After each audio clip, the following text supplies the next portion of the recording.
Hello everyone, welcome again to this channel. In this video, I will show you the easy and clear steps on how to insert emoji in Microsoft Word.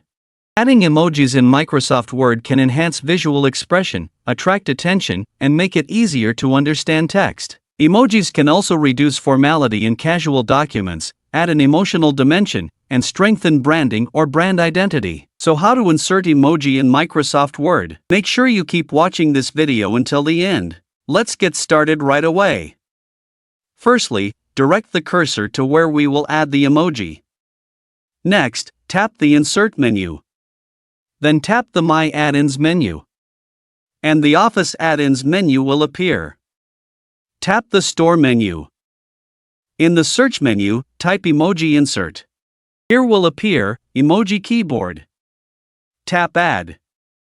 And tap Continue. Then the Emoji Keyboard menu will automatically appear.